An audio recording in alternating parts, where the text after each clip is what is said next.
Hello and welcome to Drive-In Double Feature Podcast. I'm Nathan. I'm Ryan. And this is the podcast where we talk about 2 movies a week every Tuesday and Thursday. But before we get into this week's episodes, I want to talk to you about our Patreon. If you head over to patreon.com/Drive-In Double Feature Podcast, you get fun games, fun conversations, all for $5 a month. You help support us and you get fun content over there. But getting into today's episode, we are talking about Thrashin from 1986, directed by the great David Winters and starring the horrible Josh Brolin.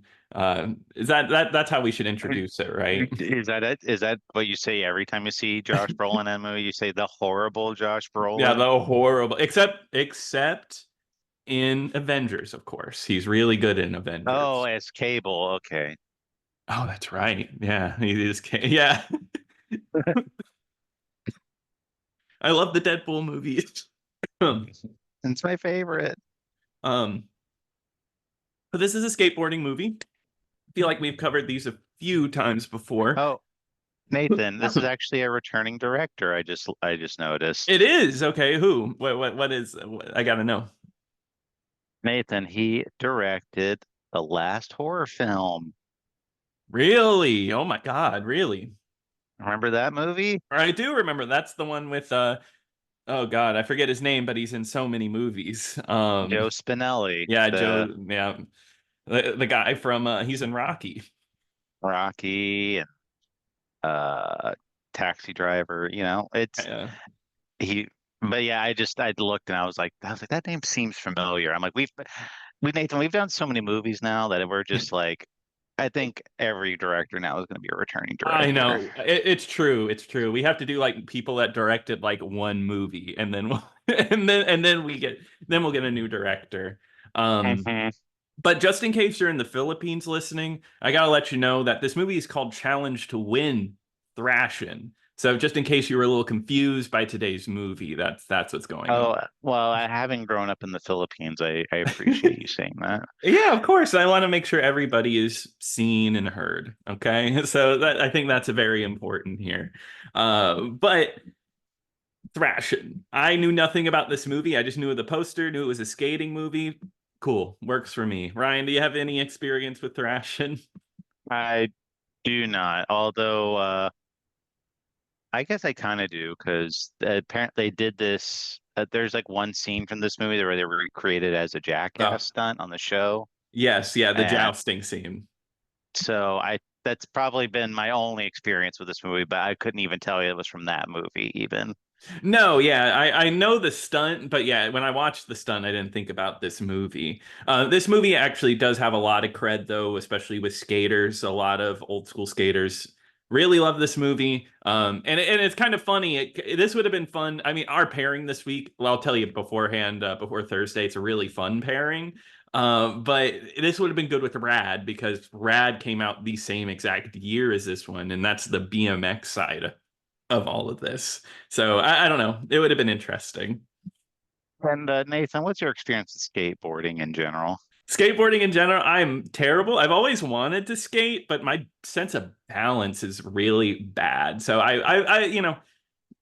don't really skate, but I love skateboarding video games. Love them to death. Like the Tony Hawk games are some of my favorite games of all time. So like anything skating related, I really get into because I have so much experience playing those games growing up. And Rocket Power is your favorite show. I loved Rocket Power as a kid. I did. I bought a game for Rocket Power for the PlayStation, but that I didn't love. I returned it like same day. I was like, "Mom, can we take this back? This is really bad." But yeah, no, extreme sports were cool. I think we grew up in a really cool time for extreme sports. What about you, Ryan? You have any experience with skating? No, same with you. I mean, I did like watching some of the X Games growing up because I Mhm. thought that was kind of cool, but no, I didn't have an interest in actually skateboarding. Yeah, no. But it's cool, especially when you have skaters in this movie. Tony Hawk does show up in the background. Tony Alva shows up as well. There's like a few professional skaters that peek into this movie. Um, But to kind of get into it, Josh Brolin is from well, I didn't, did they ever say quite where he was from? But he's fresh to the valley, is what we get out of it. He's kind of an outsider. He comes in and gets into a skate crew and lives in a motorhome along with a few other kids from the valley, and they all just love to skate together. But he's some kind of Yeah, I don't skating no, prodigy. no, yeah, I don't think they mentioned that at all. No, so because that's what's interesting, because like uh most of the time we'd be like, oh, I'm from the middle of nowhere and I'm here in California to skate, but we don't get that with this one. It's so weird to see Josh Brolin in this movie. And he's skating a good portion of this movie. I was expecting like to see stunt doubles constantly, but there's a lot where he's actually skating on a skateboard. So I thought maybe that was a little authentic. Of course, he's not pulling off these insane stunts, I'm pretty sure, but it still is cool to see. It's funny just to see a character like that from Josh Brolin, considering, now he's very, he's a very like, a man's man type of Very characters in hardened. most movies. Yeah, it's just funny to see him as just like a valley skateboarder dude. Yeah, and he's supposed to be like a heartthrob, right? That's like the idea. Like, like he's like a heartthrob, can get the ladies. And of course, there's a romance in this movie. And there's a whole gang around him of other skaters. One of them is Bozo, or as they nickname him. Well, his nickname is Bose, but then they shorten that even more and call him Bose, like the stereo. So I don't get that. Um, and he's I never understood that character because those guys like make fun of him mercilessly, and I'm it's just like, horrible. I would never be friends with those people if that's how they treated me. Maybe that's how big of a bozo he is. Yeah, because they don't really hype him up ever in this movie. There's no moment of like, oh no, we love you, buddy. No, everyone makes fun of him. There's like a scene later where there's two women and they're like, oh, they really like you, Bose. Go over there and like and hit on them. And then they pull down his pants in front of everybody. God, I can't wait to talk about our next movie because there's so many connections between both of our movies. Uh, but anyway, but yeah, so there is a pants pull down scene. So yeah, that he's like the odd one in the dynamic, and he can't seem to skate really well either. He doesn't do things like everybody else. Like there's a scene where he even has trouble hopping over a fence, and his shirt tears on his way down, getting over the fence. Yeah, I don't. Yeah, yeah, I didn't really like the dynamic group of the friends because Mhm. they didn't really seem like they were like that big of a friends at all with each other. No, not at all. And like, And I then guess, they had like a little kid too in the group. yeah, that they couldn't take to a party at one point, and he's like a child. It's really odd. Yeah, and no, I agree. I feel like the friend dynamic just what it was so focused on Josh Brolin. And, it's like whatever that test is for like women in movies where if they need Oh, to have. the Bechdel Yeah, test. thank you. The Bechdel test. Every time there was a scene with just them, they were talking about Josh Brolin. They were like, "Oh, he's so good. Wow, he's amazing." Like, it was all focused so much on him. And I should say, there a good portion of this movie is just watching skaters skate. There's a lot of this that is just like skate footage. There's a huge section of this movie on I think it's on just Hollywood Boulevard where they're just like skating and it's just a long scene, almost fish islands, them skating around people doing stunts. So if you are not into like just watching skate videos, then this one probably isn't going to work the best for you. Yeah, this kind of wore on me a little bit with the Hmm. skating. I was kind of wait. I mean, so there is like there is a plot to this Oh movie, yeah. a little bit. I'm not saying there's a strong one, but um, I thought, I thought this leaned pretty heavily on skating, and I mean, to me, it seems like this is very much for like a very niche type of Hmm. audience where it's like you really got to be into skating, and you'd probably be like, oh wow, like that's pretty cool. And I try to put myself in the mindset of back in the 80s, Hmm. where skating content would be very limited. You wouldn't Hmm. have had skate videos now, or people just. I mean, now you could just go on YouTube and just see like the most insane tricks Yeah. that you could possibly see. But back then in the 80s, it was just like, oh wow, nobody ever talks about this like skating culture. Yeah, yeah, and it's like kind of a window into that. And I think that's why this or Rad would work so well with an audience then, because it was a gateway to a world that maybe a lot of teens or kids were interested in, but just didn't have that ability, right? Like skating just wasn't talked about as much as it would be as the 90s would roll around and everything. And I agree. I kind of put myself in that mindset of like, okay, this is like just a time period thing. It's okay. And I mean, some of it was cool. I mean, it was fun to watch. But yeah, there is a plot here. Like I said, Josh Brolin's new to town, but then there is also a rival set of skaters that are not from the valley, and they hate everybody that is from the valley. And they're just kind of mean punks, pretty much, and they just cause all sorts of trouble for the valley group. But of course, there is a romance in the middle of all this. The main guy, the main bad guy of this movie, Dagger. Tommy, huh? Isn't his name? Don't they call him Dagger? I think yeah, they do call him Dagger, but the for whatever reason the cast list here doesn't put that as his name. But yes, you're right. He has a sister named Chrissy, and Chrissy falls in love with Josh Brolin, whose name is Corey. And they develop a romance, but of course it's like a Romeo and Juliet thing. Like, oh, you can't cross over there. It's more on the side of Chrissy's brother being like, no, you cannot date a boy from the valley. That is not okay. When you say I before like the big confrontation scene, the joust, didn't you think I thought the guy wasn't that bad, the brother character? I didn't think he was like a jerk or anything like that much No, until like yeah.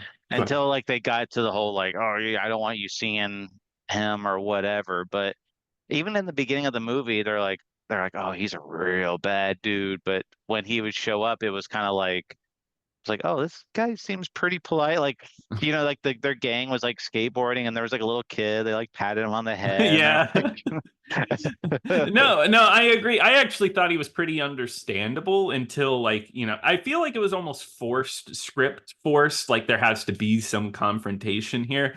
Because I agree, anytime he talked to Chrissy before he found out, it felt fine. Like he was like, you're here. I'm it happy was to he was have a you loving, here. supportive, he was a loving, supportive brother in the movie. Yeah, and honestly, even at a certain point, he still kept that trait. He wasn't like they could have really made him a horrible guy. And at some point he was. He did do some horrible things, but he wasn't like this over the top villain like you would expect from a movie like this. But yes, Josh Brolin and him do get into like a big tussle, a big fight, and they do a jousting thing. And that's whenever he really hurts Josh Brolin, hurts his hand, and that makes it so it's hard for him to skate because Josh Brolin does have prospects. He does think he's going to go pro and everything like that.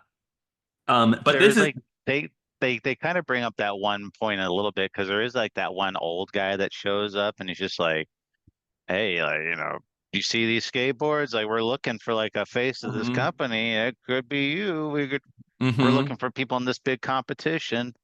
Yeah, and I guess Josh Brolin is just that guy. He's like, if you win the downhill, you will be the face of this competition. But he pretty much almost gets that all ruined with getting his arm broken. But I think that was worth it because they burnt down their ramp, this ramp that they worked really hard to build in their backyard, and they set this thing on fire. Like it's a huge fire, the rival gang. So I feel like the fight was worth it. But of course, Chrissy's like, don't do it, you'll get hurt. And of course, he gets hurt and he takes it out on Chrissy. And this is for me, like, so I actually didn't hate this movie. I thought it was fine. But this was probably the most tedious part of the movie for me was whenever she was leaving because she was from Indiana and she goes to leave, but then Josh Brolin shows up.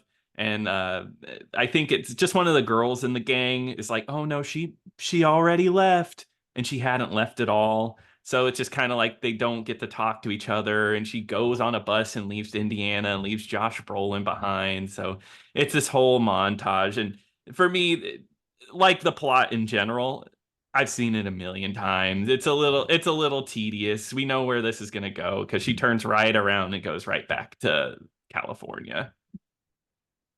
Yeah, this movie kind of dragged for me. I, Yeah. I was, I was kind of bored by it at a certain point where I was Hmm. just, I was wanting a little more, or maybe like, I don't really feel like we really got that much time with the characters themselves, or Hmm. or maybe the characters were a little too flat for me, where I wasn't getting invested in a lot of it. But yeah, it's just a very basic plot that we've seen a million times where, they like, oh, they start out, they're kind of loving. I mean, they have like this date too.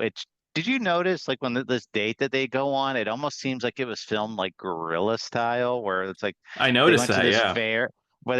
fair, and it just seemed like they weren't supposed to be there at all because like the camera was like in very like hidden locations. Like there's one scene where they're on like a bouncy castle type of Uh-huh. thing, and they have like the camera like it's almost like it's like a security camera footage Yeah. almost, where it's like And hidden. and I actually kind of like that. Like I'm glad you brought that up because yeah, because that scene was because it's montage the music on their date night, and yeah, the camera's like in their face and like it's in really odd positions. You know what it reminded me of? Of a Terrence Malick flick. Thrashin is the closest we ever got to a Malick skating movie. I know how much you love Malick, but no, I'm just kidding. But no, I thought it was actually something really interesting, and that's what a lot of the skating footage is. Like the one where they were skating down Hollywood Boulevard, that felt like they were actually skating around people, and it was kind of really dangerous. They could have easily ran into people. So there's moments like that that I thought were really cool, but I guess in the middle of all this, you get this very like plain plot. Like, oh, let's just put down the most basic plot so we can show some skating. And I do agree with the flat character because now I'm trying to think about Josh Brolin. That character is very boring, just very like plain. Like he gets a little angry because his arms broke, but he gets back up and he just skates again, and he's in love. It's nothing too defining about him. We didn't even mention the joust all that much because Yeah. it's the two. How it works is it's Dagger and Corey on skateboards, and you think normally in a joust like you have these two spears and that's the two knights are always running at Yeah. each other on horses, but in this one they don't have that. They just have like these they they look like maces, like with the ball on the Hmm. chain type of thing, but I don't know what it is that's in those bags. Did they say what's in those bags? Did they show them No, or no, they look kind of soft, honestly. They look like punching that bags. yeah, it looked like an empty punching bag where you Hmm. and they just like would throw it at each other and they would just like one person would fall off or whatever, like, oh ow, ooh, Hmm. and then like you said, Dagger like takes one of the maces and just slams it on Corey's arm and he's just like ah ooh. And Hmm. there's like 1.2, there's like a fire pit in that scene where Yeah, it was, like it was very stylish. but that just it looked because they were rolling around on the ground and Hmm. I'm assuming it's like this fire barrel that they just put like at the bottom of one of the half pipes, but Yeah. still it was just kind of like, oh, like they look like they're gonna throw each other in the fire. Yeah, yeah, and it made it, I thought it was a pretty fun scene. No wonder this stood out enough for a Jackass to like parody it later on. Um, but yeah, the movie ends on a downhill jam. They go to a competition, and this is a huge chunk of the movie about just showing skaters going down this long winding road. So it's a lot of like people going way too fast and flying off the side, and you see that over and over and over again, and Josh Brolin just making his way down, speeding through, and he wins. Honestly, this once again, I just watched Star Wars Episode One recently. Reminded me of pod racing a little bit. Cool at first, but I got tired You're of it like, by now the end. this is skateboarding. That's what Yeah. you say. Well, why don't they try a cool trick like spinning? But that's not the pod racing scene. But anyway, by the end, I was just kind of like, okay, I'm a little tired of this. Right. Well, I mean, we'll talk about the other movie, but I'm going to spoil next Thursday's episode. But it's Yeah. just the ending competition between this one and the other one. This one was really lackluster Yeah, compared to. I think that hurts both movies in some ways is the comparison between the two. Yeah, Because yeah, the next week's or on Thursday's movie ends with a downhill as well, and just like this one is more realistic. This one's probably what yeah. an actual downhill jam is, just going downhill without all of like these extra obstacles in the way. But because of that, we're not getting any tenseness with it. I thought it was pretty dull for like a final climax. Mm-hmm. honestly. I mean, there was a couple of things like, wasn't there one where like a guy like that fell into like a tree or something like that? Or Mm-hmm. um Yes, like they yeah. yeah, oh, there was a scene earlier too I wanted to mention, but wasn't there a scene like where they're in a parking garage and one of the guys like gets thrown off the parking garage? Was that this one? Or is that the other one? Am I I doing think am I I no. doing Yeah, no, because there's no parking garage. This is all road, if you remember. Like it was very boring, No, very no, plain. it was earlier in the movie, but Oh, yes, no, someone did it get it no, you're absolutely right. it was a nighttime scene. Yeah, no, and yeah, because and it was shot really interestingly at dark. But yeah, there's like a scene where a guy gets thrown off and it's like shot with a different camera. Did you notice that? Like it was shot completely Yeah, different, almost like it was stock footage or something. I don't think it was. but no, at no point did I ever think that Josh Brolin was going to lose, and No. it just at one point it was just like they were kind of pushing each other and Josh Brolin kind of won the pushing war, and Hmm. that's like then he hit this ramp and he's just, oh, I won. And they're like, okay, great. And Dagger just kind of comes over and he's just like, yep, you did good. You beat me fair and square. Have my sister. Go right ahead. You did so good. You can date her now. It's fine. Yeah, everything just wraps up so beautifully. Yeah, and I mean, like, it makes for kind of just like a plain movie. I guess I would never rewatch this in my life. I didn't dislike it. I kind of had some fun with it personally, but it's just very not it's just not rewatchable by any means. I don't think I'd ever go back. It's just kind of it's way too plain for that. Well, I felt the same way. I like I said, I kind of got a little tedious at a certain point for me, but putting it in the context of things, if you're a kid growing up in the 80s and you see this for the first time and you just kind of become enamored with the idea of skateboarding and doing Oh all this yeah. cool stuff, I could totally see why somebody would do that because they do little tricks in this movie where like Yeah. one guy like kind of balances on the skateboard that's upside down, and Someone they do pogo like sticks on it. Uh, so if that's something you would see as a kid, I could easily see why a kid growing up would love something like this. yeah, see, and that's the thing is, I agree. It's definitely of its time. I feel like in a time where you just had the VHS rental store, and this is a go-to, right? There's two things I forgot to mention that we do need to bring up. One, the Red Hot Chili Peppers show up in this movie. The Oh whole yeah. band pre-90s, so this was before they were really famous, which is just odd. And then second, they skate on Venice Beach, which is a level in Tony Hawk's Pro Skater. So I thought that, and it looks just like it. I was kind of amazed how by the layout. I was like, oh yeah, I remember this. This is exactly like the level in the game. So I thought that was pretty cool. Since you mentioned you played, I didn't play Tony Hawk all that much, but Nathan, to watching this, did it make you want to go back and play some Tony Hawk? It did. I didn't, but it did. I was like, especially seeing the Venice Beach level, I was like, oh man, that is a great level. I could play a little Tony Hawk. But that's what's great about Tony Hawk is it's fast and arcadey. You can just like kind of pull it up for a second. And what was nice is a lot of the tricks were they felt realistic. They weren't doing anything like over the top and insane. So I don't know, it just kind of worked for that. But I didn't. Yeah. I mean, I watched this not long ago, so I haven't had time to play Tony Hawk, but maybe I will. But I do think that wraps it up for this one. But Ryan, can you remind us what we're covering on Thursday?